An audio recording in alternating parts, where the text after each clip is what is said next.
नमस्कार दोस्तों, आपका हमारे यूट्यूब चैनल पे स्वागत है। आज हम दोस्तों उसी श्रृंखला में आज आपके लिए एक छोटा सा टॉपिक लेके आए दोस्तों, द्विबिंदु वर्गीकरण। किसी स्टूडेंट का कमेंट आया है कि सर कोलन क्लासिफिकेशन के बारे में बताइए, तो आज हम यानी टॉपिक लेके आए दोस्तों द्विबिंदु वर्गीकरण। आज हम इस टॉपिक को यानी कि अच्छे तरीके से दोस्तों क्लियर करेंगे। इसके साथ साथ ही जो प्रीवियस ईयर में दोस्तों जो क्वेश्चन आए हैं वो भी आप इस टॉपिक से क्लियर कर सकते हैं दोस्तों। इसके साथ साथ ही हमने दोस्तों इसके सातों संस्करण के बारे में अच्छे तरीके से यानी कि वीडियो में संलग्न किया दोस्तों। आप वीडियो को पूरा देखें दोस्तों, आपका जो द्विबिंदु वर्गीकरण है ये टॉपिक दोस्तों क्लियर हो जाएगा। ओके दोस्तों, हम स्टार्ट करते हैं। तो द्विबिंदु वर्गीकरण को किसने बनाया, कितने संस्करण प्रकाशित हुए, कौन से संस्करण में क्या परिवर्तन है दोस्तों, इन सभी बातों की हम इस वीडियो में बात करेंगे। दोस्तों द्विबिंदु वर्गीकरण का प्रकाशन किसके द्वारा किया गया? जो भारतीय पुस्तकालय विज्ञान के जनक थे, जो भारतीय पुस्तकालय विज्ञान के जनक थे उनके द्वारा, डॉक्टर एस आर रंगनाथन थे, उनके द्वारा 1933 में यानी कि 1933 में द्विबिंदु वर्गीकरण का प्रकाशन किया गया भारतीय पुस्तकालय विज्ञान डॉक्टर एस आर रंगनाथन के द्वारा। आगे हम दोस्तों बात करते हैं कि डॉक्टर एस आर रंगनाथन है वो इस पद्धति को बनाते समय कहाँ पे थे। तो 1924 से लेकर 1944 तक कहाँ थे डॉक्टर एस आर रंगनाथन? तो वो कहाँ थे? मद्रास विश्वविद्यालय में थे। और मद्रास विश्वविद्यालय में पुस्तकालय अध्यक्ष और अपने अध्ययन कार्यों के अनुभवों के आधार पर ही दोस्तों इस वर्गीकरण पद्धति को डॉक्टर एस आर रंगनाथन ने बनाया था। दोस्तों आगे बात करते हैं। तो द्विबिंदु वर्गीकरण पद्धति के अब तक कितने संस्करण प्रकाशित हो चुके हैं? तो दोस्तों कितने संस्करण प्रकाशित हो चुके हैं? 7 संस्करण अब तक द्विबिंदु वर्गीकरण पद्धति के प्रकाशित हो चुके हैं। द्विबिंदु वर्गीकरण पद्धति का पहला संस्करण कब आया? 1933 में। दूसरा कब आया? 1939 में। तीसरा कब आया? 1950 में। चौथा कब आया? 1952 में। पांचवा कब आया? 1957 में। छठा कब आया? 1960 में। और दोस्तों छठे का रीप्रिंट ये आपको याद रखना है। छठे का रीप्रिंट कब आया? 1963 में। और इसके साथ साथ ही दोस्तों सातवां संस्करण कब आया? तो 1987 में। तो सातों संस्करण की हम दोस्तों सन की बातें कर चुके हैं। अब दोस्तों इन यानी कि सातों संस्करण के बारे में अच्छी तरीके से आगे पढ़ते हैं दोस्तों। तो दोस्तों वर्तमान में इन वर्गीकरण पद्धति का विशेषाधिकार यानी कि विशेषाधिकार, या हम इसको पढ़ सकते हैं कि कॉपीराइट।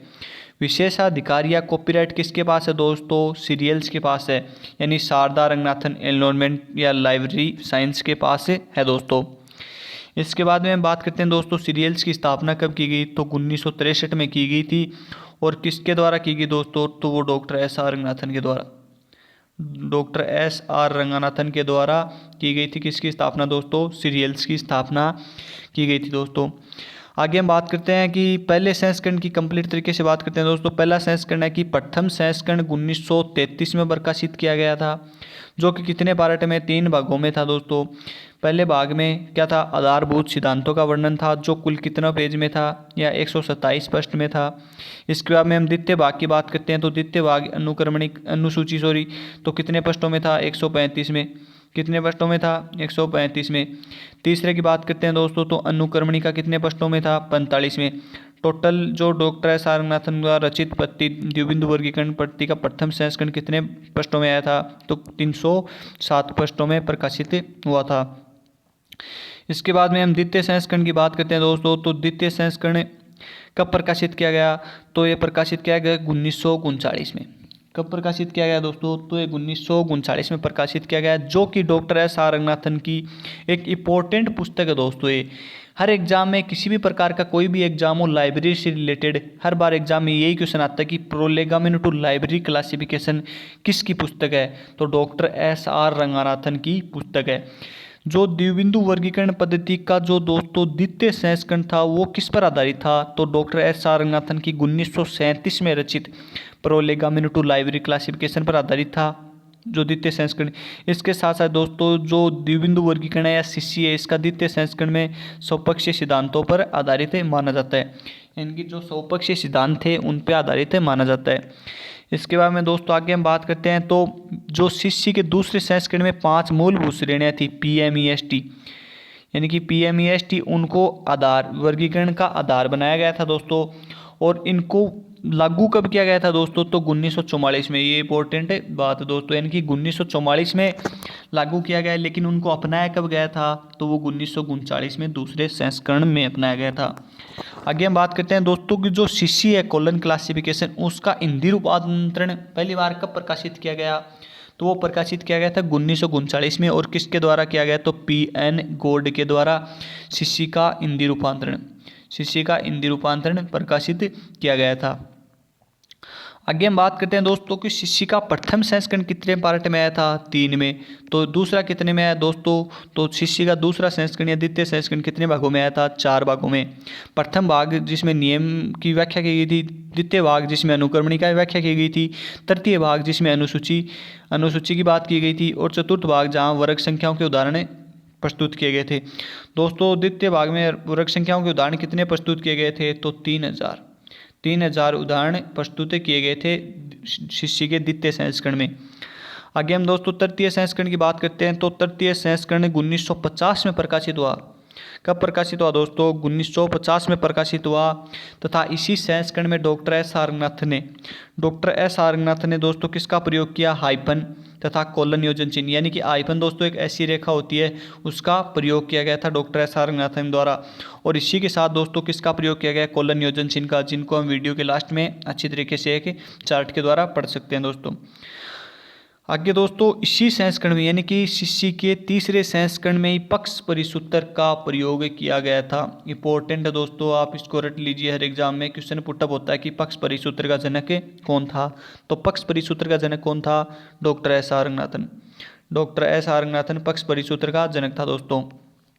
इसके बाद दोस्तों हम बात करते हैं कि द्विबिंदु वर्गीकरण पद्धति का प्रथम संस्करण, यानी कि दोस्तों पहले संस्करण से लेकर तीसरे संस्करण तक, यानी कौन से दोस्तों, पहले संस्करण से लेकर तीसरे संस्करण तक किस प्रकार की थी दोस्तों ये, तो अपरिवर्तनशील पक्षात्मक वर्गीकरण पद्धति के रूप में इसके संस्करण प्रकाशित हुए थे दोस्तों। तो जो दोस्तों 1 से लेकर 3 तक कैसे थे, अपरिवर्तनशील पक्षात्मक थे। उसके बाद में हम दोस्तों आगे चौथे संस्करण की बात करते हैं। तो चतुर्थ संस्करण दोस्तों इसका कब प्रकाशित हुआ, 1952 में प्रकाशित हुआ। जो कि PMST को अलग अलग कोलन योजन चिन्ह थे दोस्तों, उनको यानी कि प्रयोग किया गया था। जो कि PMST के लिए अलग अलग प्रकार के चिन्हों का प्रयोग किया गया था। यानी कि उन चिन्हों की बात करते हैं दोस्तों, तो पहले यानी योजक चिन्हों के नाम और फंडामेंटल के बारे में जो यानी कि बताया गया है कि किस प्रकार का किसके बारे में यानी कि शॉर्टकट किए वो किस प्रकार से हैं दोस्तों। तो दोस्तों कोमा का प्रयोग किया गया था, तो वो किसके लिए, यानी कि पर्सनैलिटी या व्यक्तित्व के लिए कोमा का प्रयोग किया गया था शिष्य के चौथे संस्करण में। उसके बाद दोस्तों सेमीकोलन का प्रयोग किसके लिए गया है, मैटर के लिए या पदार्थ के लिए किया गया था। इसके बाद दोस्तों कोलन का प्रयोग किसके लिए किया गया था दोस्तों, एनर्जी या ऊर्जा के लिए कोलन का प्रयोग किया गया था डॉक्टर एस आर रंगनाथन के द्वारा। इसके बाद दोस्तों जो डॉट का प्रयोग है वो किसके लिए किया गया, स्पेस के लिए किया गया था, यानी स्थान के लिए किया गया था। और दोस्तों जो दोबारा से डॉट का प्रयोग किया गया वो किसके लिए किया गया, टाइम के लिए किया गया था दोस्तों आप इन चिन्हों को यानी कि अच्छी तरीके से रट लीजिए। हर बार दोस्तों जो कि शिष्य से क्वेश्चन आता है वो इन्हीं चिन्हों के आधार पर क्वेश्चन पुटअप किया जाता है दोस्तों। ओके दोस्तों हम अगले संस्करण की बात करते हैं। तो अगला संस्करण दोस्तों 5वां संस्करण कब प्रकाशित किया गया, तो 1957 में प्रकाशित किया गया था। और जिसमें 3 मुख्य विषय जोड़े गए थे दोस्तों, कृषि, ललित कला और कानून को इनमें यानी कि विषयों में बांटा गया दोस्तों। इसके बाद दोस्तों जो ग्रीक अक्षर थे, जिस प्रकार दोस्तों हम बात करते हैं कि डेल्टा, जिस प्रकार ये ग्रीक अक्षर थे उनको हटाया गया या उनके स्थान पर क्या दोस्तों रिक्त स्थान छोड़ दिए गए। जो ग्रीक अक्षर थे उनके स्थान पर रिक्त स्थान छोड़ दिए गए थे 5वें संस्करण में शिष्य के। इसी के साथ दोस्तों हम यानी कि अगले संस्करण की बात करते हैं दोस्तों। तो अगला संस्करण कब प्रकाशित हुआ, छठा, तो 1960 में प्रकाशित किया गया था। इसी संस्करण में दोस्तों जो डेल्टा ग्रीक अक्षर थे उनको समाप्त कर दिया गया था, यानी कि उनको 5वें संस्करण में हटाया गया दोस्तों। इसके साथ साथ ही जो छठा संस्करण प्रकाशित हुआ इनमें उनको यानी कि जो ग्रीक अक्षर के लिए जो रिक्त स्थान छोड़े थे उनको यानी रिक्त स्थानों को समाप्त कर दिया गया था। और दोस्तों इसी संस्करण में जो टाइम पक्ष और जो स्थान पक्ष के दो दोस्तों टी और यानी कि टाइम पक्ष के लिए 2 स्तर दोस्तों T1 T2 और इसके साथ ही स्थान पक्ष के लिए S1 S2 2 स्तरों को बांटा गया था। इन्हें किस संस्करण में बांटा गया दोस्तों, ये पूछा जाता है कि शिष्य के छठे संस्करण में, या दोस्तों ऐसे पूछ लिया जाता है कि T1 T2 व S1 S2 दो अस्त्रों को किस सन में बांटा गया? तो 1960 में बांटा गया था। आगे हम दोस्तों बात करते हैं कि शिष्य का जो पुण्य मुद्रित संस्करण था वो कब प्रकाशित किया गया? यानी कि जो शिष्य का छठा संस्करण था दोस्तों, यानी कि जो शिष्य का छठा संस्करण था दोस्तों, उनका पुण्य मुद्रित किया गया। और दोस्तों कितने कौन से पेजों में किया गया? तो शिष्य के 19 से 26 तक जो पृष्ठ थे उनमें परिवर्तन किया गया। और किस प्रकार का परिवर्तन किया गया दोस्तों? तो दोस्तों हम बात करते हैं कि टाइम फैक्ट के लिए जो डॉट का प्रयोग किया गया था उसी के स्थान पर सिंगल इन्वर्टेड कोमा का प्रयोग किया गया। आपको याद रखना है, इंपॉर्टेंट बात है कि यानी सिंगल इन्वर्टेड कोमा का प्रयोग शिष्य के किस संस्करण में किया गया है? तो वो छठे के रीप्रिंट में किया गया। कब प्रकाशित किया गया? 1963 में। आगे हम दोस्तों अगले संस्करण की बात करते हैं दोस्तों। तो अगला संस्करण कब प्रकाशित किया गया? तो शिष्य का 7वां संस्करण प्रकाशित किया गया था 1987 में। इंपॉर्टेंट है दोस्तों, ये क्वेश्चन इस प्रकार पुटअप होता है कि शिष्य का 7वां संस्करण डॉक्टर SR रंगनाथन की मृत्यु के कितने वर्षों बाद प्रकाशित किया गया? तो स्टूडेंट थोड़ा कंफ्यूज हो जाते हैं कि कितने वर्षों बाद प्रकाशित किया गया। 15 वर्षों बाद। डॉक्टर SR रंगनाथन की मृत्यु कब हुई दोस्तों? तो 27 सितंबर 1972 में। 1972 में यानी कि मृत्यु हुई थी डॉक्टर SR रंगनाथन की। उसके 15 वर्षों के बाद शिष्य का 7वां संस्करण प्रकाशित किया गया था। जो किन किन के द्वारा किया गया दोस्तों? तो नीलमेघनन के द्वारा, S सीताराम के द्वारा, M गोपीनाथ जो कि डॉक्टर SR रंगनाथन के सहयोगी थे, इनके द्वारा दोस्तों शिष्य का 7वां संस्करण प्रकाशित किया गया। और सबसे इम्पोर्टेंट बात ये एक दोस्तों, शिष्य का 7वां संस्करण किसके द्वारा प्रकाशित किया गया था? तो वो DRTC के द्वारा प्रकाशित किया गया था, यानी कि डॉक्यूमेंटेशन रिसर्च ट्रेनिंग सेंटर के द्वारा प्रकाशित किया गया था। और इसकी स्थापना कब हुई थी DRTC की? तो ये स्थापना हुई थी दोस्तों 1962-63 में। और किसके द्वारा की गई थी? तो डॉक्टर SR रंगनाथन के द्वारा। किसके द्वारा? डॉक्टर SR रंगनाथन के द्वारा। और इसके बाद में कहाँ पे की गई थी दोस्तों? तो बेंगलुरु में। बेंगलुरु में किसकी स्थापना की गई? DRTC की स्थापना की गई थी, जहाँ पे दोस्तों पहली बार यानी कि कंप्यूटर का प्रयोग किया गया था। आगे हम दोस्तों जो कि चिन्ह का प्रयोग किया गया है शिष्य में, उनको यानी कि स्पष्ट तरीके से पढ़ते हैं दोस्तों।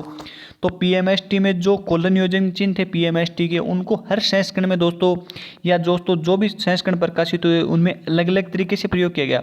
तो दोस्तों हम पहले बात करते हैं कि PMST को किस संस्करण में आधार बनाया गया? तो वर्गीकरण का आधार दोस्तों PMST को दूसरे संस्करण में बनाया गया था। इसके साथ साथ ही दोस्तों हम बात करते हैं कि जो कोलन योजन चिन्ह थे उनको किस संस्करण में लाया गया? तो उनको 3rd संस्करण में लाया गया। उसके बाद हम दोस्तों जो PMST के लिए अलग अलग कोलन योजन का चिन्ह का प्रयोग किया गया, तो वो किस संस्करण में किया गया दोस्तों? तो वो किया गया था 4th एडिशन में, यानी कि शिष्य के 4थे संस्करण में। इसके साथ साथ ही दोस्तों जो टाइम आइसोलेट का स्थान है वो किसके द्वारा कौन से संस्करण में चेंज कर दिया गया था? तो वो कौन से संस्करण में? यानी कि शिष्य के 6ठे रीप्रिंट में, यानी 1963 में चेंज कर दिया गया था। इसके साथ साथ ही दोस्तों आपको यदि हमारा वीडियो अच्छा लगे तो दोस्तों आप लाइक कीजिए, कमेंट कीजिए और अपने दोस्तों को शेयर कीजिए। इसके साथ साथ ही दोस्तों हम RMSSB के दोस्तों 5 यूनिट हैं, तो उन 5 यूनिट में दोस्तों हम यानी कि रोजाना 10-10 क्वेश्चन लेके आएंगे दोस्तों प्रत्येक यूनिट से। किसी स्टूडेंट का कमेंट आया सर कि आप खुद क्वेश्चन बनाइए, तो हम आज से हम दोस्तों यानी कि प्रत्येक यूनिट से 10-10 क्वेश्चन लेके आएंगे दोस्तों, जो आपके लिए बहुत ही इंपॉर्टेंट होंगे दोस्तों। और आपको जल्दी दोस्तों हमारे चैनल पर रमाकांत सर से भी यानी कि मुलाकात करवाएंगे दोस्तों। ओके, धन्यवाद दोस्तों। यदि आपको वीडियो अच्छा लगे तो